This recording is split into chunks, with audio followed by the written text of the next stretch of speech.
Bem-vindo aqui neste vídeo que abre a sequência de vídeos onde nós vamos estudar as empresas que apresentam seus resultados para o terceiro trimestre de 2024. Hoje é dia 23 de outubro de 2024, agora são 10 horas e 10 minutos da manhã, e a partir de ontem as empresas que nos interessam começam a produzir seus resultados, como é o caso da Neo Energia. Mas eu não vou entrar muito na questão do papel, eu só quero mostrar nesse vídeo como que eu faço a leitura das empresas, para ver se eu consigo passar essa informação para você, e se você estende aquelas empresas que eventualmente são empresas do seu interesse. Vamos começar aqui pelas demonstrações financeiras da companhia. Elas têm as demonstrações financeiras tanto intermediária quanto as consolidadas.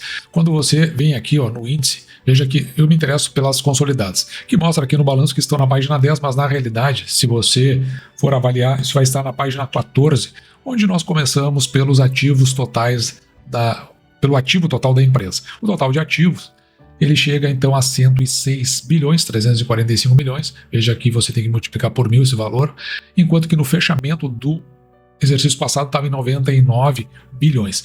Esse valor aqui é importante porque depois nós vamos calcular o retorno sobre os ativos, é daí que vem o valor que nos interessa. Também nos interessa bastante saber o patrimônio líquido da companhia, sabendo como ele evoluiu. Veja que no fechamento do ano passado estava em 30 bilhões, 76 milhões, e agora está em 32 bilhões, 638 milhões. Então houve um crescimento aqui do patrimônio líquido que depois a gente dá em percentual.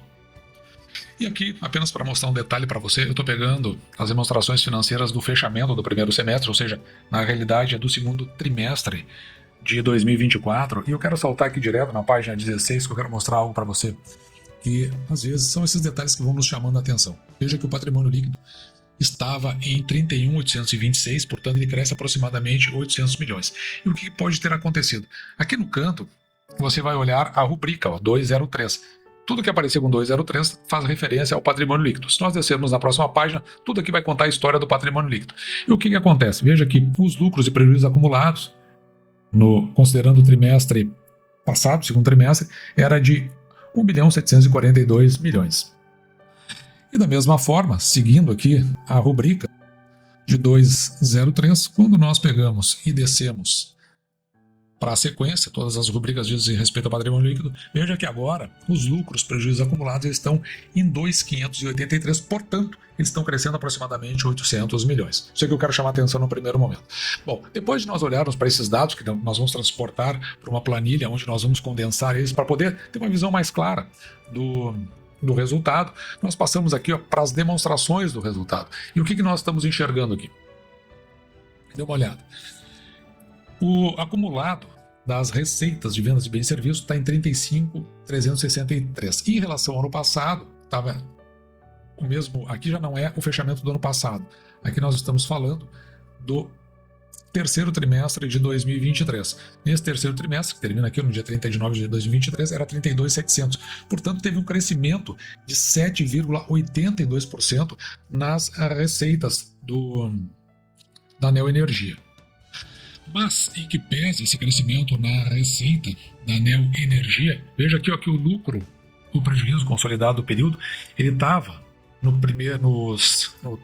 terceiro trimestre de 2023 em 3 bilhões e 500 milhões e agora está em 2 bilhões e 800 milhões aproximadamente, uma queda de 20,23%. Então a gente pode tentar saber o que teria acontecido com a Neo Energia, e normalmente a gente faz isso olhando aqui nessa parte do trimestre que está nessa coluna, comparado com esta do mesmo trimestre ano passado, e nós vamos olhando um lado com o outro para vendo se há alguma alteração que a gente considera relevante, e a gente encontra uma aqui em outras despesas operacionais. Veja que estava aqui 1,4 bilhão e agora está em menos 23, dando um efeito sobre o lucro líquido da companhia. E a gente até tem uma condição de dar uma esmiuçada nesse resultado, quando a gente olha aqui para a demonstração do fluxo de caixa. Vamos dar uma olhada aqui no caixa líquido das atividades operacionais, que a gente sempre quer que dê positivo. O ano passado 890 milhões e agora 1.577 milhões. Nós também vamos da mesma forma, comparando o que pode ter acontecido. E veja que enquanto, vamos dar uma subida aqui só para a gente olhar para os designativos, porque os designativos são relevantes. Então, enquanto que aqui nós estamos falando de outras despesas operacionais, logo abaixo aqui da rubrica vem a descrição: ajuste de valor justo ou valor recuperável também chamado de impairment, que é um mecanismo contábil para se fazer a redução de ativos. Então, veja que aqui no caixa líquido da companhia, caixa líquido das atividades operacionais, o que acontece aqui? Ó? Veja que aqui houve uma redução desse ativo, ó, esse ajuste, e por isso que nós encontramos este valor tão superior a este outro. Esse aqui é o valor, é o que explica esse aumento. Em que pese o aumento do caixa, em que pese o aumento das receitas, ainda assim o lucro vem a menor, justamente por conta desse ajuste. No caixa líquido das atividades de investimento, ele está negativo e nós queremos que ele esteja negativo, eu não vou avançar muito nisso, mas é quando existe ou os valores são aplicados, ou então existe a compra de ativos, principalmente isso. Tem outros detalhes. Também nós temos o caixa líquido das atividades de financiamento, este sim, nós queremos que ele seja negativo. E no entanto, veja que ele foi positivo no passado e este. O que acontece aqui?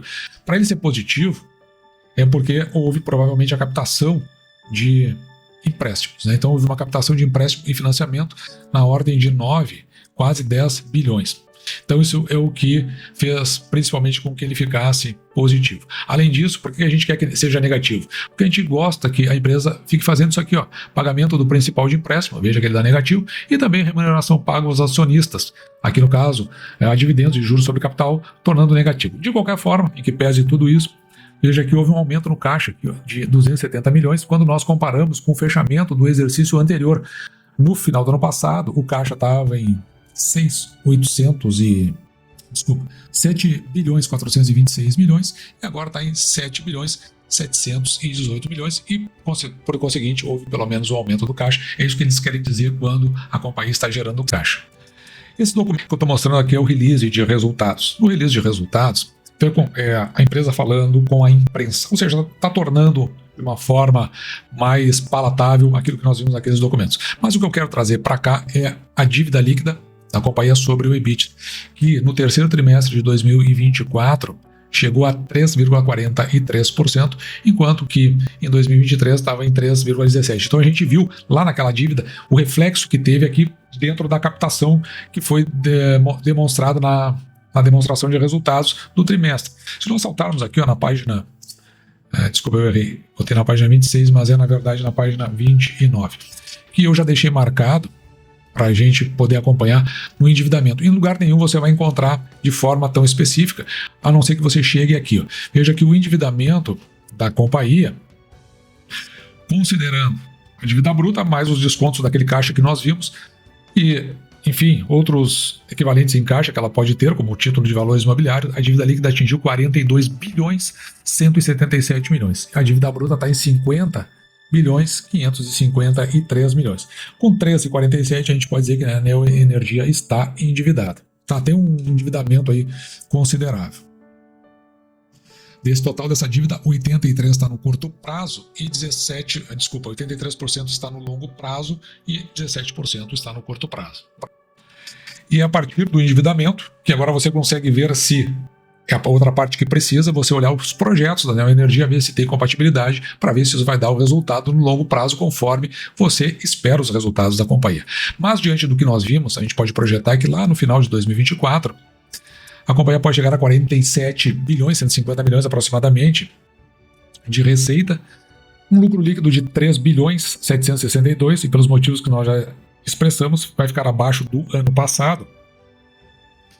Com os ativos, nós calculamos aqui, ó, o retorno sobre o patrimônio líquido em 13,5% e o retorno sobre o patrimônio líquido de 11,53%. Que está mais ou menos, está interessante.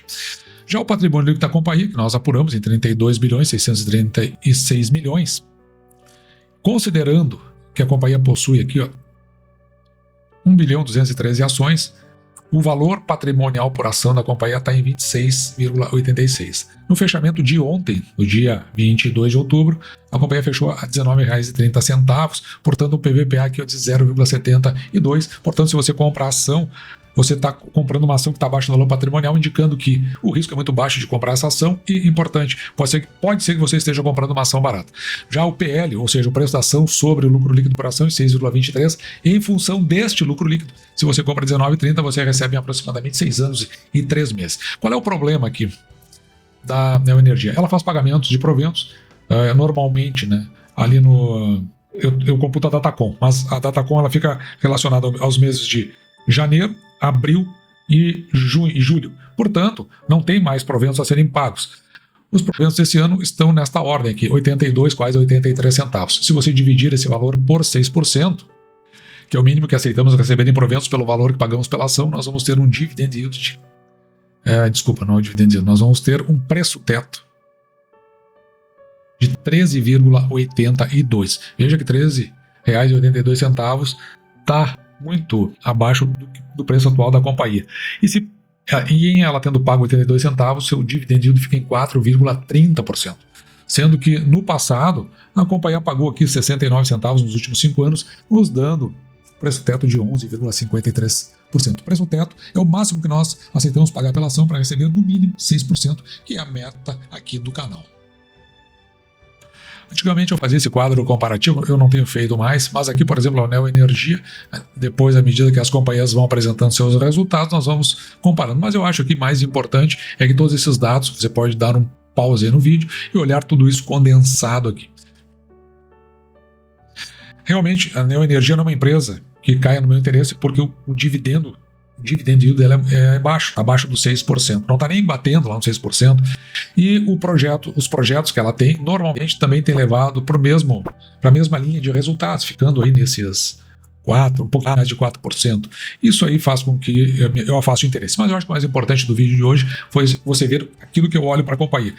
Depois que eu olhei para tudo isso e o dividend yield não bateu no 6%, então não me interessa. Se batesse, aí era interessante olhar o projeto para ver se o projeto é compatível em manter esse dividendo por um longo prazo. Porque daí sim eu consideraria a possibilidade de colocar carteira no canal. E dito isso, eu vou ficando por aqui. Espero que você tenha gostado. Me despeço de você, desejando que você fique com Deus e deixando como sempre. Meu grande abraço.